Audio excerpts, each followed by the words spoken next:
सदिशों का गुणनफल। देखो, तो सदिशों को जोड़ना आपको आता है, तो सदिशों को घटाना आपको आता है। अब हम दोनों का गुणा करना सीखेंगे, ठीक है ना। तो गुणा कैसे करते हैं वो देखिएगा। अगर आपके पास में कोई सदिश है, उसको किसी और सदिश से गुणा किया, ठीक है, ये कोई सदिश है आपके पास में जिसको सदिश से गुणा किया है, दोनों में। भाई हमें सदिशों का गुणनफल तो सीखना है, सदिश को सदिश से गुणा करना है, सदिश को सदिश से गुणा करना है। अगर सदिश को सदिश से गुणा करने पर जो राशि मिल रही बेटा, वो क्या मिल जाए? क्या मिल जाए? अदिश राशि मिल जाए। अदिश राशि का मतलब क्या हो गया? जिसके पास दिशा नहीं होगी, केवल और केवल क्या होना चाहिए? परिमाण, ठीक है ना, केवल मैग्नीट्यूड हो, ठीक है। तो अगर दो सदिशों को गुणा करने पे अदिश राशि मिले तो उसको बोलते हैं बेटा क्या? अदिश गुणनफल। क्या बोलते हैं? अदिश गुणनफल। इंग्लिश में बोलेंगे इसको स्केलर प्रोडक्ट। क्या बोलते हैं? Scalar product. और ऐसे गुणनफल जहाँ सदिश को सदिश से गुणा करने पे अदिश राशि मिली, ठीक है, उसको प्रदर्शित करने का तरीका होता है कि दोनों सदिशों के मध्य क्या लगा दो बेटा? डॉट लगा दो। तो जहाँ भी दो सदिशों के मध्य डॉट लगा हुआ है, इसका मतलब ये है कि इन दोनों सदिशों के मध्य कौन सा गुणनफल हो रहा है? प्राप्त राशि कौन सी है? जिसमें केवल और केवल क्या होता है? परिमाण होता है, दिशा नहीं होती, ठीक है ना। तो इसका एक और नाम है, क्या नाम है? बिंदु गुणनफल। क्या नाम है बेटा? बिंदु गुणनफल। बिंदु गुणनफल, क्योंकि बिंदु से हम इसको रिप्रेजेंट कर रहे होते हैं। इंग्लिश में बोलते हैं क्या? Dot product. बात आई समझ? चलिए आगे बढ़े। कुछ ऐसे गुणनफल होते हैं जहाँ सदिश को सदिश से गुणा करने पर कौन सी राशि मिले? सदिश राशि मिले। और सदिश में क्या होता है? परिमाण भी होता है और दिशा भी होती है। बात आई बेटा? ठीक है। तो ऐसे गुणनफल जिसको सदिश से सदिश गुणनफल करने पर क्या मिले? सदिश राशि मिले, उस गुणनफल को बोलते हैं सदिश गुणनफल। क्या बोलते हैं? वेक्टर प्रोडक्ट बोलते हैं, है ना, वेक्टर प्रोडक्ट। और ऐसे फ्लो कैसे हो रहा है? ठीक है।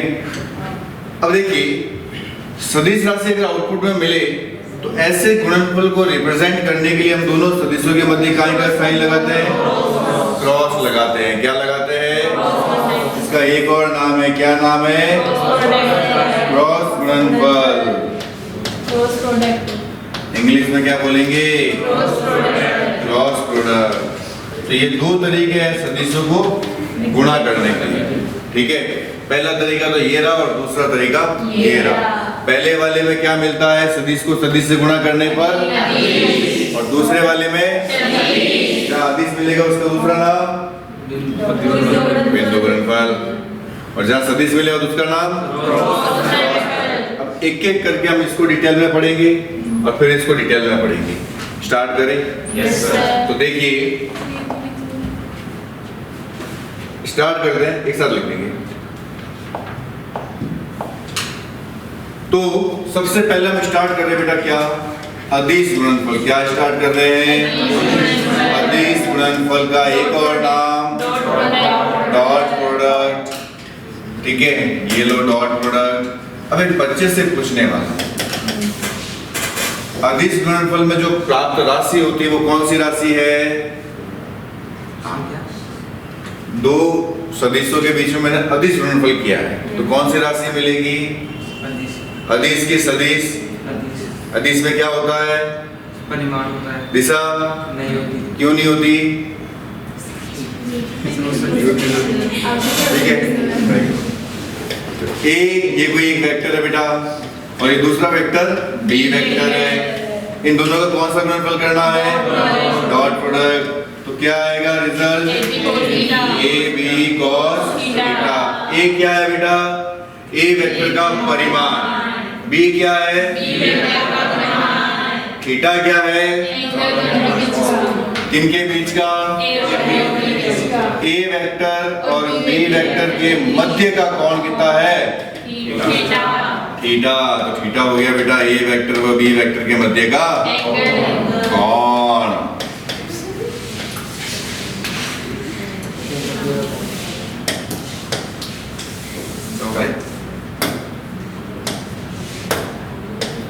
मध्य का क्या हो गया बेटा? कोण हो गया भैया, के मध्य का कोण। कोण, अरे कमाल कर दिया ये हमारे साथ ही खेल रहा है, ठीक है। तो ए वेक्टर और बी वेक्टर के मध्य का क्या हो जाएगा बेटा? कोण हो जाएगा। बहुत बेसिक सी बात है, बहुत सिंपल सी बात है। अच्छा ए क्या है? ए वेक्टर का परिमाण और बी है बी वेक्टर का परिमाण। परिमाण निकालना आता है, अंडर रूट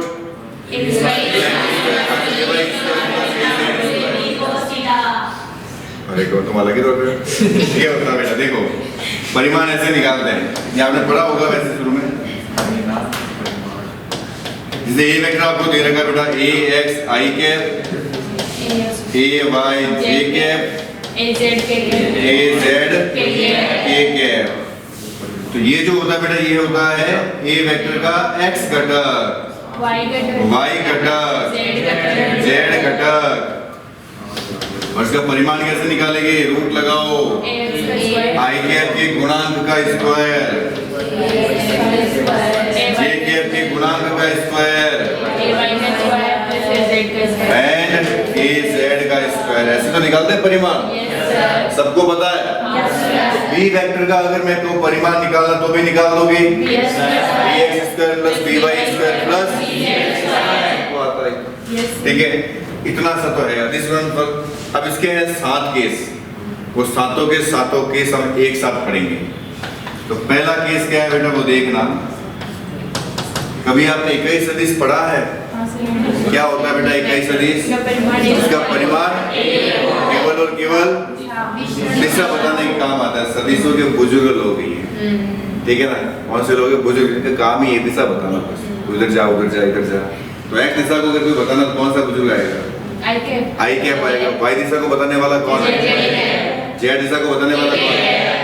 माइनस वाई को बताने वाला, माइनस जेड को बताने वाला। बहुत बेसिक सी बात है। चलिए तो शुरू करते हैं। आपके पास है बेटा ये है एक्स एक्सिस, जिसको बताने वाला कौन सा सदिश? ये। अब अगर हम आई कैप डॉट आई कैप करें, जे डॉट जे करें या फिर के डॉट के करें, और किसी के दिमाग में आता है कि सर बराबर बराबर क्यों, अलग अलग तो ले सकते हैं, बिल्कुल नहीं। तो इकाई सदिश का परिमाण कितना? 1। तो बताइए मुझे आई कैप डॉट आई कैप तो क्या करेंगे? पहले वाले का परिमाण, यही तो करते हैं, पहले का परिमाण दूसरे का परिमाण और दोनों के मध्य का कोण। तो पहले का परिमाण बोलो, दूसरे का परिमाण बोलो, और आई कैप और आई कैप के मध्य का कोण 0 डिग्री। तो cos 0 का मान कितना? 1 into 1 into 1, I dot I कितना आएगा? 1 आएगा। उसी तरह से जे डॉट जे, तो पहले का परिमाण दूसरे का दोनों के मध्य का cos 1 इंटू 1 इंटू 1, बहुत बेसिक है। k dot k 1 into 1 into cos 0 is equal to 1। अब मैं एक बच्चे से पूछने वाला हूँ, आई कैप दिख रहा है बेटा किसी को? जे कैप दिख रहा है किसी को? आई कैप और जे कैप के मध्य का कोण कितना? सबको 90 दिख रहा है।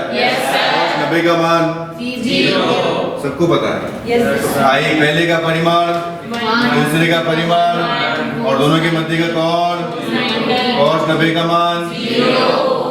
तो आई डॉट जे कितना आएगा? 0 आएगा। जे और के दिख रहे हैं? जे कहाँ है? ये रहा। के कहाँ है?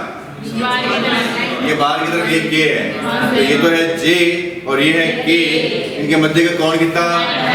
सबको दिख रहा है। पहले का परिमाण दूसरे का दोनों के मध्य का कोण cos 90 का मान 0।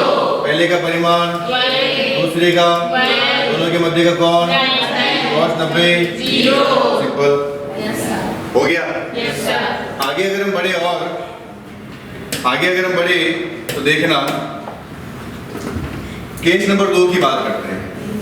अब एक बच्चे से पूछेंगे कि ब्रैकेट ओपन करना आता है कि नहीं आता। जैसे पहला कोई सदिश है a वेक्टर बराबर ax i कैप, x घटक i कैप, y घटक j कैप दिशा में है, z घटक k कैप में है, b वेक्टर ये रहा, ये है bx i cap, by j cap, bz k cap.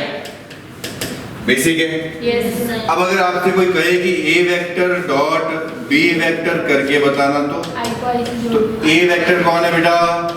ax i cap, ay j cap dot bx i cap, by j cap, bz k cap. बहुत ही बेसिक है, ठीक है। अब ब्रैकेट को ओपन करना आता है, कैसे करोगे? इस पूरे से मल्टीप्लाई करना है। तो ax bx i dot i कितना होता है? i dot j 0, j dot j 0, k dot k j dot j 1, j dot k 0, i dot k 0, k dot k 1, k dot k 1, i dot j 0। ठीक है, क्या बना answer? ax bx i dot i 1 लिख दिया मैंने, तो 1 को इससे मल्टीप्लाई करो क्या आएगा भैया? ay by i dot j 0 लिखूं क्या? ax bz i dot k 0 लिखूं क्या? ay bx j dot i 0 ay by j dot j 1 ये लिखना पड़ेगा। अब k वाले को k से मल्टीप्लाई कर दो, तो x वाले को x से मल्टीप्लाई करना है, k वाले को k से मल्टीप्लाई करना है और j वाले को j से। तो ये आपके पास में क्या बन जाएगा बेटा? आंसर। तो जब भी आपको दो सदिशों का डॉट प्रोडक्ट करना है देन उस कंडीशन में क्या करोगे? आपस में x घटकों को गुणा कर दो, y घटकों को गुणा कर दो और z घटकों को आपस में गुणा कर दो। जैसे कि एग्जांपल से समझते हैं, आपके पास में ये दे रखा है a वेक्टर बराबर i cap plus 2j cap plus 3k cap और b वेक्टर आपको दे रखा है -3i cap minus plus 4j cap plus 5k cap. आपको बोल दिया a vector dot b vector find करो। तो देखो i वाले को i से गुणा करना है, i कैप के गुणा में कितना? 1 को -3 से ये लिख दिया मैंने -3। अब y वाले को y से गुणा करना है, j वाले को j से गुणा करना होता है, तो 2 को 4 से गुणा करो 8। j कैप नहीं आएगा क्योंकि j डॉट j 3 × 5 15। कितना आया? 20। कितना आया? 20 आया।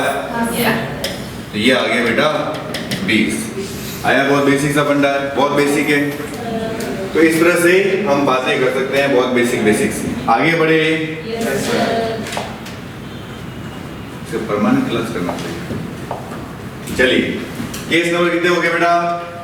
तीसरा। 2 केस हो गए, तीसरा केस देखते हैं।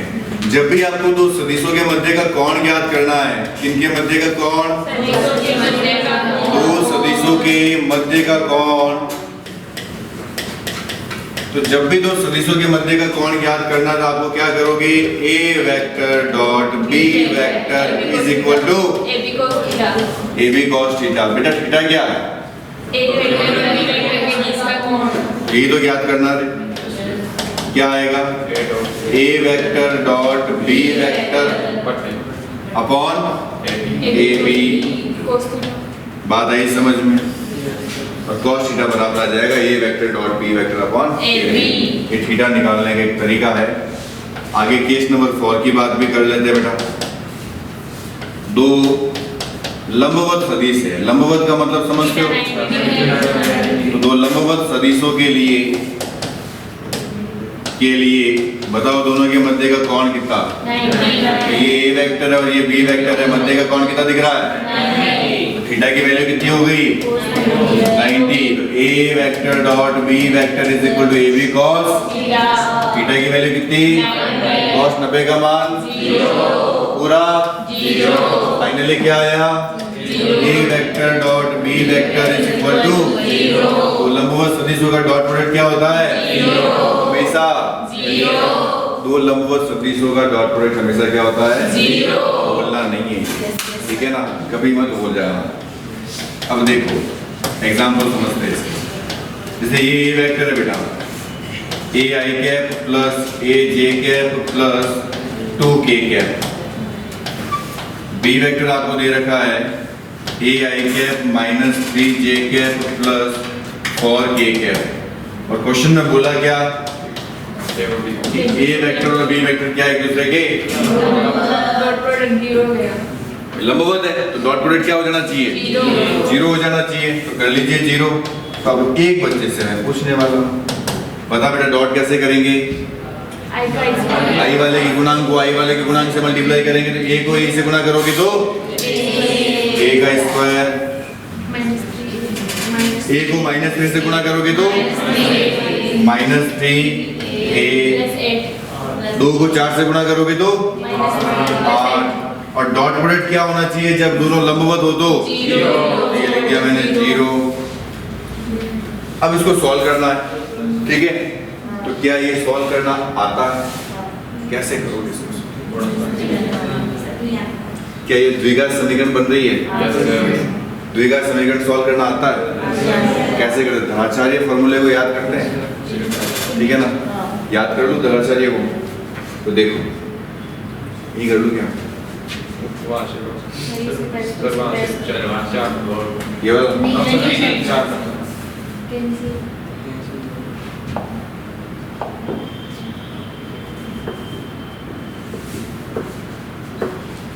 चलिए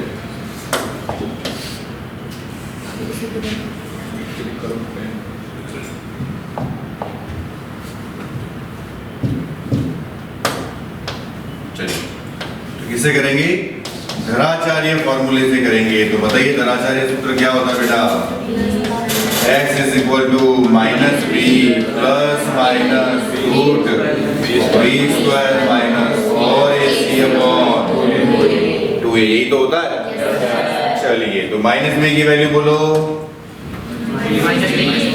माइनस का 3 तो माइनस माइनस प्लस का 3 प्लस माइनस बी स्क्वायर कितना होगा बेटा -3 का स्क्वायर -3 का स्क्वायर 9 -9 नहीं होता क्योंकि -3 का स्क्वायर मतलब -3 को -3 से गुणा करना है तो ये आ गया 9 माइनस 4 ए है 1 क्योंकि जनरल इक्वेशन बेटा ये होती है ax square plus bx plus c तो ये तो घात के स्क्वायर के मल्टीप्लाई में जो भी आएगा ये वेरिएबल इसके मल्टीप्लाई में जो भी आ रहा है वो कौन है एक है x मतलब जो वेरिएबल है यहाँ वेरिएबल कौन है a वेरिएबल के मल्टीप्लाई में जो भी आएगा वो b है तो -3 वेरिएबल b हो गया और इसके प्लस में जो भी आएगा वो c है तो प्लस में कौन आ रहा है 8 आ रहा है तो 4a c की वैल्यू कितनी है बेटा 8 अपॉन 2 a 1 कर लोगे सॉल्व 8 को 4 से गुणा करो 32 में से 9 गए 23 ठीक है तो माइनस का 23 बनेगा बेटा आगे कर लो